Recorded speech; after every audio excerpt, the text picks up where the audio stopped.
Marami pa naman pagkakataon. Let's not rush. Napakurap si Axel sa sinabi ni Rafi. Hinihintay niya itong magsalita pero hindi yun ang kanyang inaasahang marinig mula rito. Sa kanya nahuli ang amusement sa mga mata nito. Pinamaywangan niya ito. Kailan ka nagsimulang maging makulit, Rafi? Ngumisi ito, but his eyes were tender as they gazed at her. I met a lot of people after high school. I guess I've learned to relax. Relax, sabi niya. Which is what we should do, sabi nito. Not at my expense, giit niya. Hindi ibig sabihin na dahil ang gwapong-gwapo mo na ngayon, sexy and hot, hahabulin kita na parang isang sex maniac. Tumaas ang kilay nito. He looked ready to go foul. My, the words coming out of your mouth. Nobody ever said to my face that I'm hot. And you're like what? Namula na naman siya. Pagkatapos, namalaya na lang niyang tumatawa siya ng malakas. Natatawa rin ito. Then he reached out and hugged her very tight. She hugged him back. I've missed you. There. I said it. Sabi nito. Pinalo niya ang likod nito para sa marami mga pagkakataong alam niyang iniiwasan siya nito. Hindi ka nagalit sa akin? Hindi na. Ang sabi nito habang umiiling. And I did watch your plays. All of them. You were splendid, Axel. I couldn't understand why you've given it up. Nagangat siya ng tingin. Hindi na iwasang mapaluha. I knew it. Don't cry, Axel, or I'll kiss you again and I can't promise I'd stop this time. I've already promised not to rush. Sabik na akong maging kaibigan ka ulit. Excited na akong maging kaibigan ka ulit. Nasabi niya habang natatawang pinapahid ng kanyang mga luha. Good answer. You don't know what you'll miss if you said otherwise. Napakurap siya. I was talking about my cooking. Malapit na kitang sakalin, alam mo? Tumawa ito. I guess I better leave. Nasa iyo na ang letter. We've discussed everything we need to discuss for now. You have my number and I'll be waiting for your call. I'll call when I have news, sabi niya. Soon, okay? Kapag nainip ako, tatawagan kita. O ba't? Humakbang ito at nilampasan siya patungo sa sala. Napasunod siya rito. Dinampot nito ang plastic bag kung saan araw ng plastic container na pinaglagyan ng dala nitong mga pagkain kanina. Inilabas nito ang cellphone at may tinawagan. Mang Jose, I'm ready. Anito sa kausap. Pagkatapos niyon ay tumingin ito sa kanya. Good night, Axel. Good night, Rafi. Thank you for mother for the delicious food. I will. Next time luto ka na talaga ang matitikman mo, sabi pa nito. Bago pa niya naisip kung isa na naman joke ayon na may double meaning, nakatilikod na ito at naglalakad patungo sa pinto. Lumungin pa ito ng isang beses at nginitian uli siya bago nito binuksan ang pinto at lumabas. It was too fast. Suddenly, he was gone and the unit felt so empty. Nagbabasa siya ng tingin sa hawak niya. It was the envelope that he gave her to be examined. Dinambot niya yun ang wala sa loob. Huminga siya ng malalim. Bumalik ito na parang dilubyo sa kanyang buhay and he was gone again. Pero namalaya na lang niya nang umingiti siya. The unit felt empty right now but she knew he would be back. He had promised and he had always kept his promises. Pumihit siya at sa sunod na sandali ay inimis niya ang mga naiwang kalat, masigla at pasipol-sipol. She had not felt that alive for a long time and somehow knowing that this time the feeling would stay. So, what do you think, Chief? Tanong ni Axel kay Eagle habang nakadikwatro nakaupo sa isa sa mga armchairs sa office nito sa Black Bureau headquarters kinabukasan. She was wearing cream slacks and a soft white shirt in this morning, cotton and lace. She felt as light, as giddy, and as dainty as her get-up. Maaga pa ay nagtungo na siya roon para dalhin ang letter sa lab. She stayed here and helped in the control room while she waited for the result. Pagkatapos ay nagtungo siya sa office ni Rico nang malaman niyang naroon ito. She wanted to know about his take on Rafi's case. What do I think? Patanong din na sagot nito. Saka nito inisa-isa ang mga nasa report sa huling parte ng profile ni Rafi na nasa ibabaw ng desk nito. The list of Rafi's accomplishment as chemist, as a businessman, and as an humanitarian was quite long. Akala niya hindi na yun matatapos. What do you think? Ulit ito pagkatapos habang nakatingin sa kanya. Napailing siya, namamangha. Alam niyang marami nang na-accomplish sa buhay ni Rafe mula nung huli sila magkita. Hindi lang dahil ina-update siya ng kanyang daddy, kundi makikita ang success na nag-i-emanate mula rito ngayon. Pero yung mga humanitarian efforts nito ay hindi niya alam lahat. Iba talaga kapag ang Black Bureau ang naghukay ng mga nakatagong hindi nalalaman ng publiko tungkol sa isang tao. The way she regarded Rafe now had sadly changed. Hindi na lang ito ang dati niyang kaibigan na napasilip sa kanya nang pinapangarap pa lamang niyang romance nung high school at nag-terrorize sa kanya dahil doon, o ang pagkamagha na hindi nawala sa kanya kahit hindi niya ito nakasama sa loob ng maraming taon. Now it was back, in man form, and she felt glad na minumulto pa rin siya nito.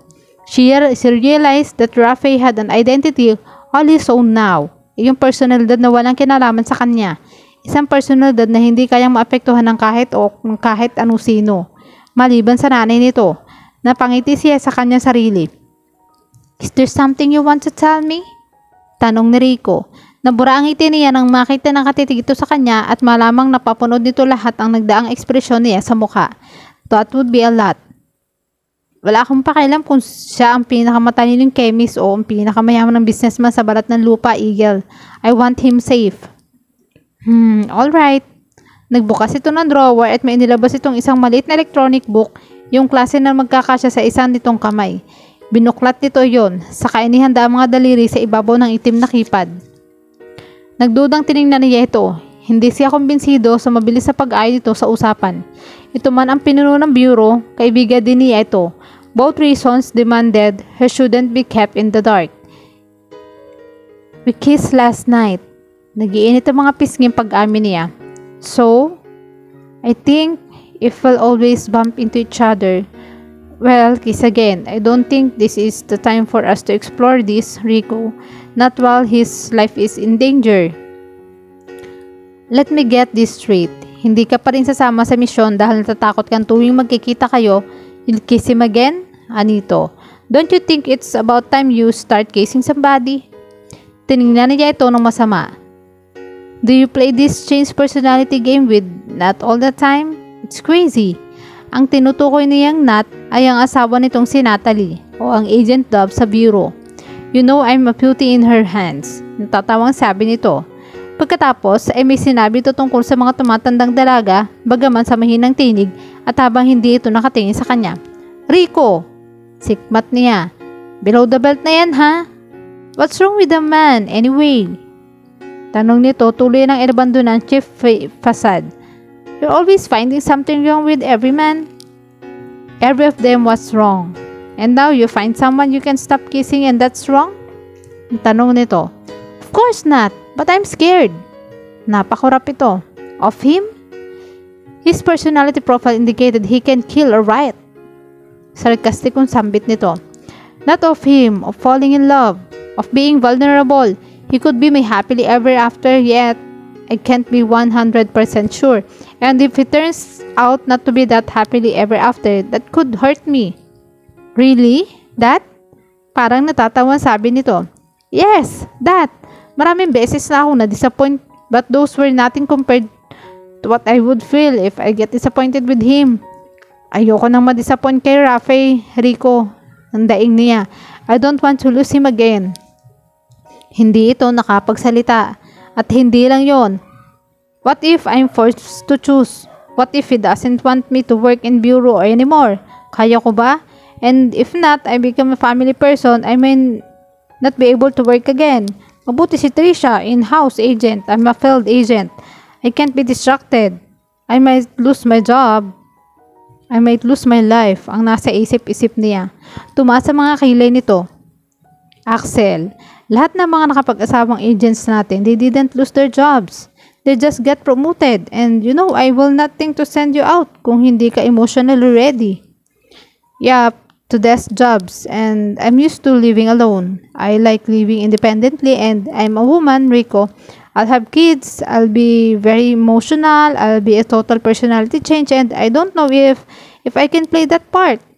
Biglang umaliwala sa mukha nito. Pagkatapos ay marahang umiti. Alam mo, na-confuse ako sa lahat ng mga sinabi mo. Except that part. Being a mother will be the best role you will ever play, my friend. Don't sweat about that, okay? Napatitig siya rito na parang nakakita ng multo. Come on, nakikita ko ang mukha mo kapag pinapunod mo si Natalie kasama ang mga bata. You're jealous of her. You want your own kids too.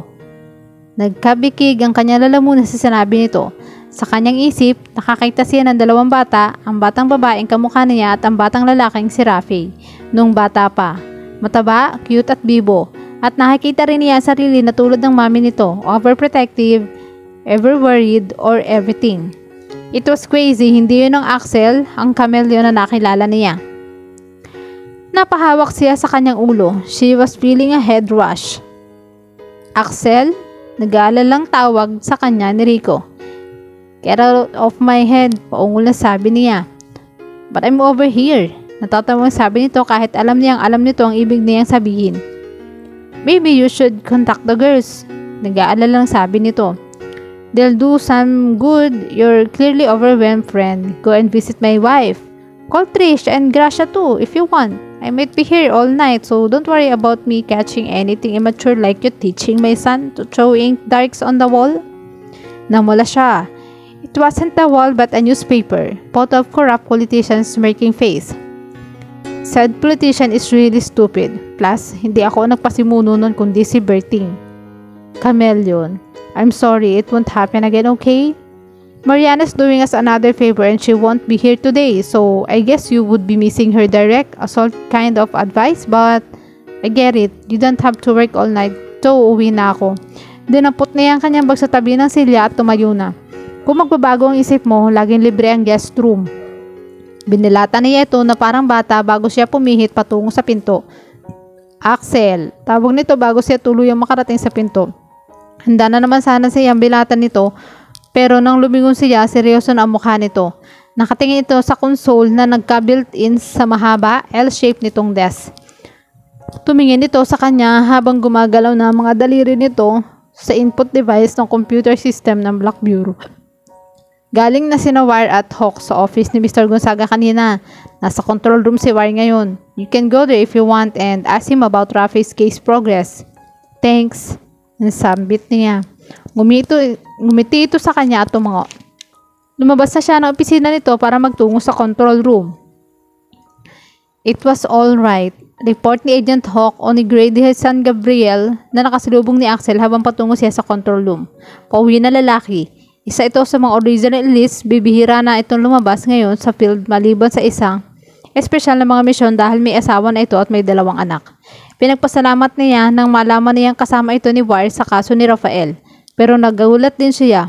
Oo nga at inaanak ang binata ng kanyang daddy na siyang humingi ng tulong kay Rico, pero hindi niya inakala na sapat na yung dahilan para gamitin nito ang espesyal nito mga agents para sa isang misyon na hindi related sa Black Bureau o sa national security. I have names here and Trish's assistant has the background checks rolling. Dagdag pa ni Hawk. He's very agreeable. Pumayag siyang install namin agad ang additional security measure sa bahay at office niya mamayang gabi. Si Rourke ang nagsuggest sa kanya na ilagay ang mga yon. We've already put a temporary device in his car that would tell us whenever he's inside or where he's going or whatever he's doing when he's in. Pumayag din siya, mabigyan siya ng agad ng bodyguard today. Good. Thank you, Gray. I understand he's close to your family. He asked a lot of questions about you. Tungkol saan? How close we are to you? Mukhang may planong manligaw. Namula siya sa nanunod yun nitong tono. Really? May isipan niya yun while his life is in danger? Natawa ito. I don't think that's what's foremost in his mind. He seemed more interested in your or on gadgets na gagamitin namin sa surveillance niya. That's why it took all morning. Pero pasalamat pa rin kami na he's treating his like a necessity. Napangiwi siya. I'm sorry about that. Scientist kasi yun talaga eh. He's always very inquisitive. It doesn't have to take science to know why he is interested in you, chum. Marahang biro nito bago nito pilisil ang kanyang balikat saka lumayo. Thank you. Who's manning his electronic surveillance? Pahabol na tanong niya na naglalakad na ito. Right now, si Rourke ang nasa control room. Sabi nito bago ito lumiko sa isang corner. Nang wala na ito, bahagyan tula lang tumuloy siya sa control room. Sumilip siya sa pinto at hinanap si Rourke. Nakita niyang malapad na likod nito sa harap sa isang mga consoles. Nilapitan niya ito at inangat niya ang headset na nakasalpak sa isang tainga nito. "Can I help? I am between assignment at wala akong ginagawa," bulong niya rito. "Of course, get a headset." Kumuha siya ng headset at isunod iyon. Saka siya umupo sa katabi nitong Silya. Nakinig sa update ng bodyguard ni Rafi habang tinignan sa console ang electronic feedback na surveillance gadget na nasa sasakyan ni Rafi.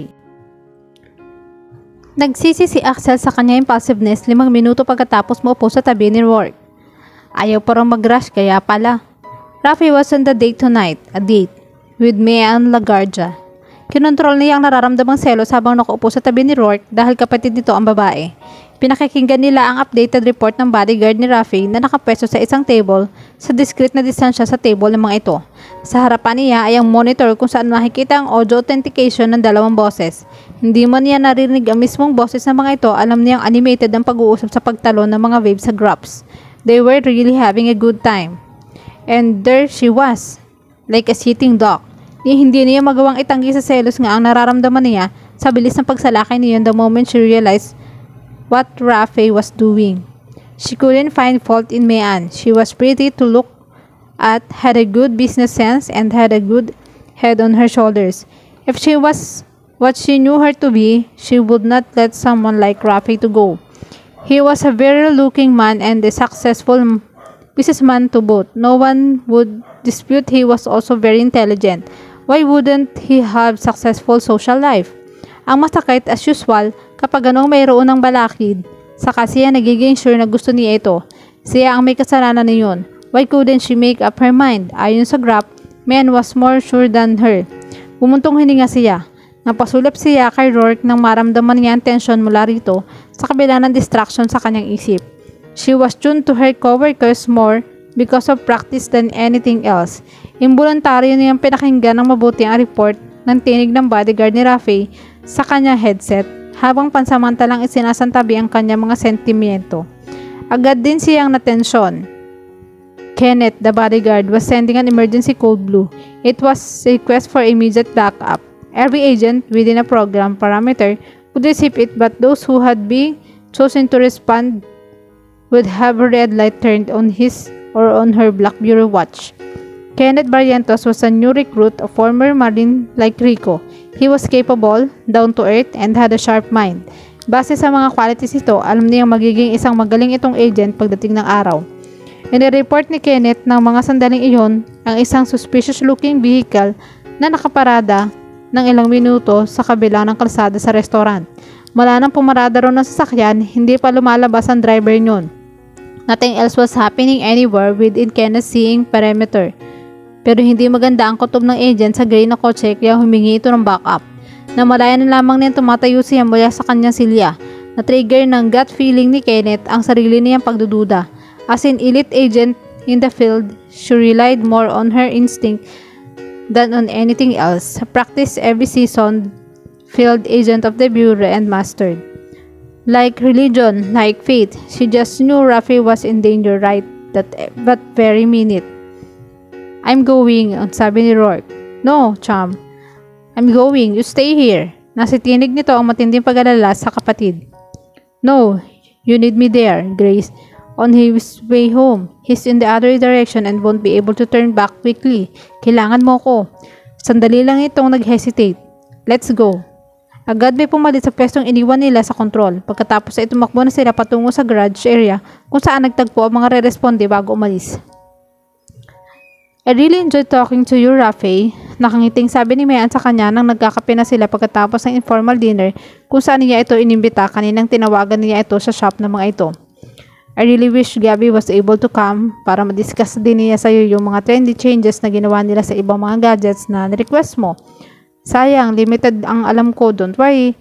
He'll have time tomorrow para maasikaso niya yung mga specifications mo para sa mga employees mo." Excited na ako makausap siya. Ang sabi ni Rafi dito. Si Gabby yung boyfriend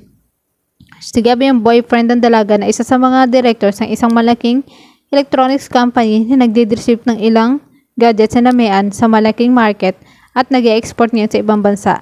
He wanted to order those little stun guns na nakakonsil sa kung ano-anong non-conspicuous ng suspicious items like ballpens or keychains para pare-pareho sa kanilang mga employees sa darating na Pasko. Ang dalawa sana ang kanyang makakasama ngayon pero nagkaroon yata ng family emergency ang lalaki tungkol sa ina nito na may Alzheimer's disease. I am grateful na pagbigyan mo pa rin ako kahit biglaan ang imbitasyon ko. Syempre naman, when you mentioned what happened that night and that our flash jacket had saved you, hindi maaring hindi kita mapaunlakan. So, tinutulungan ka ni Kuya Rourke? That's good. Pinagtataka ko yun actually. Inilihis niya ako sa security agency nyo. Then, hindi naman malinaw kung anong ahensya ang tumutulong sa akin ngayon. He said he worked for them too. So, now curious ako sa agency na yun tulad ng curiosity ko sa invitations ang kuya mo. Really? Casual na sabi nito. Man was a talker. She would go on and explaining something that could be explained in a few words. Yun ang kanyang naobserbahan dito sa kanilang mahigit 1 oras sa dinner. Then suddenly, she was climbing up. What was it about the organization? Do you know my friend? Sinong friend? Actually, kinakapatid ko siya. Her name's Axel Ramos. Ah, anak ni Tito Arman. Of course, kilala ko siya. Hindi nga lang kami close kasi lagi siyang busy at bihira lang kami magkita. Rourke impressed upon me that they were very close. Si Kuya at si Axel? Of course, they work together. In this organization? Alumpihit si Mayan. Mayan, don't worry, I can be trusted. It's not for me to tell. I don't want to endanger anybody, Rafi. Napatuwid ang kanya likod. What do you mean? Nasa peligro si Axel. Sandali itong nagulat saka tumawa. Oh no, she can take care of herself. Don't worry, naging maaliwala sa mukha nito. I get it, you like Axel. Well, yes, I like her a lot. Kung gano'n lang sana kasimple yun. Sympathetic na tinignan siya nito. I like you. May gut feel ako na mabuti kang tao, so alisin mo yung worries mo kay kuya dahil malapit lang siyang magkaibigan and nothing else. They'd been through a lot, lahat sila, but Kuya's crazy about his wife. Tumangaw-tangaw siya. How about the other guy? Sinong other guy? Detective Blanco, yung kasama ng kuya mo kanina when they went to my office. Whoever he is, you're not to worry about him too. They seem to regard her like they really like her. Para nakasik silang magkapatid doon. Bumuntong hininga ito, I wish I could tell you more, but nag-vibrate ang cellphone nito, kaya nag-excuse ito para sagutin yun. Nakakunot na agad ito. Yes, kuya. Kung ano man ang sinabi ng kapatid nito, agad itong namutla. Tumingin ito sa kanya na alarma. Okay. I'll tell him, how close are you? Nakating lang siya rito hanggang sa isara nito ang cellphone nito. Rafi, what is it? Just to be on the safe side, where nag-vibrate ang kanyang cellphone, siya naman ang nag-excuse. Nagulat siya nang makita kung sino tumatawag. Axel, tanong agad niya nang ilapat nito ang cellphone sa kanyang tainga. Pay the bill and be ready. Seryosong sabi nito mula sa kabilang linya. May suspicious vehicle na namataan ng bodyguard mo sa kabilang kalsada. We'll be there in 5 minutes. What? What do you mean, you? Axel, don't do anything foolish. Nansambit niya, pero wala na ito sa linya. Nakatiimbagang na itinago niya ang kanyang cellphone. What is wrong with her? She said she's coming, but she made it sound like she's with a SWAT. Sinenyasan niya ang waiter na dalhin sa kanya ang bill. Narealize niya na hindi nag-comment si Mayan. Napatingin siya rito. She looked nervous. Mayan, binayaran niya agad ang bill sa tray at hindi na hinintay ang sukli. Oh God, I'm so sorry. When I invited you and your boyfriend, I didn't realize I might be putting you in danger. Nawala sa isip ko ang sitwasyon ko. That was careless of me. Ngumiti ito sa kanya. Rafi, it's okay. Look, pagdating na sila kuya, we better stay put. Patayo na sila nun. You mean, huwag muna tayo lumabas. Let's stay near the foyer but not really out there. Your bodyguard. Limingon siya sa tinitingnan nito, tumalapit na nga ang bodyguard niya. This way, sir, sabi ng bodyguard niya na si Kenneth. Pinasusunod sila. Nakarating sila sa gitna ng foyer at sa inner area ng fine dining restaurant na yon. It was almost 8:30 and customers were coming in to confirm their reservation with a maitre. May hinawakan si Kenneth sa tainga nito at may kinausap sa mahinang tinig. He was wearing a microtransmitter phone. Hula niya gaya ng mga bodyguards ng presidente ng bansa. Sa kabila ng kanyang pagkamangha, he was starting to feel like walking on a dirt on his own. Nagsimula na siyang masiwa. When it happened fast. Nakatayo sila roon na para naghihintay na tumila ang non-existent na ulan. The next moment, Kenneth was shouting for them to get down as he covered both of them. Tumili si Mayan. Automatic auto siyang kumilos para iharang ang kanyang sarili rito. Sabay-sabay silang bumagsak sa sahig habang nagsisigawan ng mga tao sa paligid at nababasag ang glass panel sa kanilang restaurant.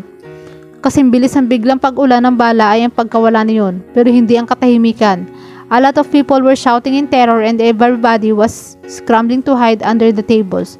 Nawala rin ang maitre sa likod ng counter. Mula sa pinto ng restaurant ay may pumasok. Ang iba ay dumaan sa nabasag na dingding. Men in dark clothes, naglapitan ng mga ito sa kanila. Rafi was sweating, his mind racing to think of how he was going to defend his female companion. Umiyak na si Mayan sa takot habang nakayupyup ito sa kanya. Nakilala niya ang lalaking nauna lumapit. Mr. LaGuardia? Nagtaas ang ulo si Mayan. Kuya! Mayan, anong nakatiimbagang na lalaki? Rafi, nanlaki ang mga mata niya nang makilala si Axel.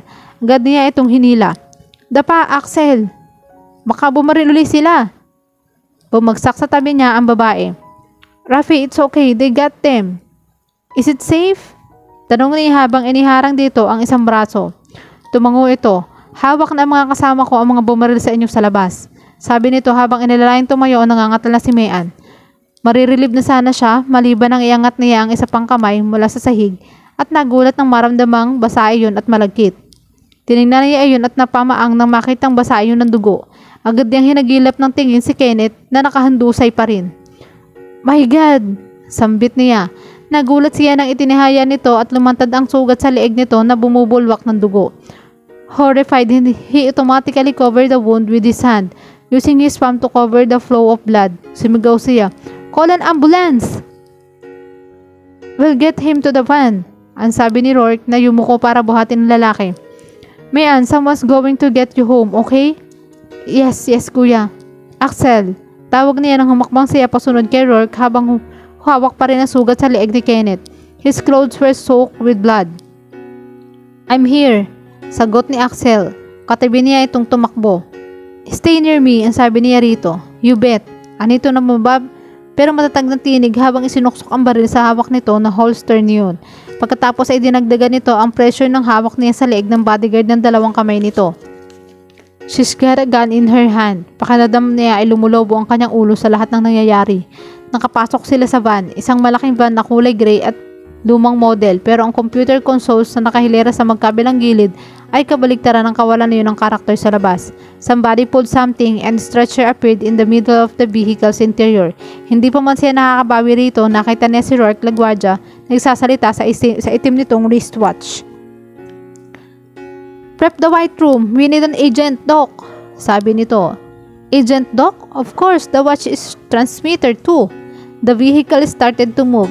Naramdaman niyang pumisil ang kamay si Axel sa ibabaw ng kanyang nakatapal pa ring sugat. Nakayuko ang ulo nito at kinakausap nito si Kenneth. "Hang in there, Kenneth. Isipin mo parang initiation lang ito, okay? Doc is going to be waiting for you in the wait room. You know you'll be in good hands, okay, buddy?" Tanging ang talukap ng mga mata ni Kenneth na sandaling kumilos ang indikasyon na narinig nito ang sinabi ni Axel. Naramdaman niya ang butil-butil na pawis sa kanyang noo pero hindi niya magawang pahirin yun. He was starting to catch up on something. At least, alam niya kung bakit hindi na nagpe-perform si Axel sa stage. Tulala pa rin si Rafi nang lisanin niya ang pagkakagulo ng mga agents sa tinawag ng mga itong white room. It was a large, sterilized room full of state-of-the-art medical equipment one could find only in the most expensive private hospitals. In transit, hindi niya makapaniwala nang malaman niyang hindi sa hospital dadalhin ang nasugatang bodyguard, kundi sa isang private facility na hindi pa niya naririnig kahit kailan. He could claim to know all hospitals or medical clinics in the whole country. Pharmaceutical business ang kanyang industry at gumagawa siya ng gamot. He had never heard of a Black Bureau medical facility if it was anything medical at all. Ang suspecha niya, ang white room ay ang spesipikong gamit ng agency na tinatawag na Black Bureau. Bago man sila nakapasok sa loob, nalula na siya sa biometric technology. Bumukas ang highly technological gate ng building gamit ang iris recognition. May panel na nabuksan sa dingding sa tabi ng gate at nakatutok sa driver ng sasakyan. Kahit nakasara ang bintana ng sasakyan, binasa nang nakita na yung optical scanner ang mata ng driver gamit ang kung anong ilaw na nagmula roon at tumutok rin dito. Parang hindi naman yun nakasilaw rito. Ang alam niya, ginagamit lamang ang biometric technology sa mga highly sensitive laboratories na pinunduhan ng mayayamang institusyon sa ibang bansa. He had practiced in one of those institutions in Geneva. Wala siyang alam sa Pilipinas na ganoong sitwasyon. Bago pa man sila nakarating sa White Room, mayroon pa siyang ibang nakitang ebidensya ng biometry. Hindi na lamang nagamit ang mga yon dahil halatang nabuksan lamang lahat ng daraanan patungo sa White Room para sa paparating ng mga agents, hindi sa delikadong sitwasyon. They were all rushing to save a man's life. A man that was one of their own. Nang maibaba si Kenneth sa ibabaw ng operating table sa gitna ng kwarto, napalitan ng kanyang kamay ng kung anong malinis na material na kalmadong pinatong doon ng maghihintay na doktor. Nitian siya ng matandang lalaki at pinasalamatan. Saka siya inutusang linisin ang kanyang sarili sa isa sa mga restrooms. Now, everybody move out. Leave him to me and my assistants. Baling nito sa iba. He was a stranger there. Siya ang naunang lumabas. And now, he was standing in the corridor, not sure where to go or what to do. Rafe! Napalingon siya. Lumabas din sa pinto si Axel. Nililinis ang kamay nito ng paper towel. Halika sa restroom, sabi nito. How do we know if Doc's making the machine breathe for Kenneth while he was works on his neck. Alam niya ang ginagawa niya. Kenneth will get through this. Look, this is not the first time. Halika na. Hinawakan nito ang kanyang kamay at hinila. He might as well go habang naririnig niya ang papalapit na mga yabag mula sa kabilang direksyon. Naglabasan na rin ang iba pang agents na hindi kailangan sa White Room. Hindi niya alam kung kaya ng utak niyang tumanggap ng iba pang impormasyon habang hindi pa nga niya yun maproseso ang mga nauna.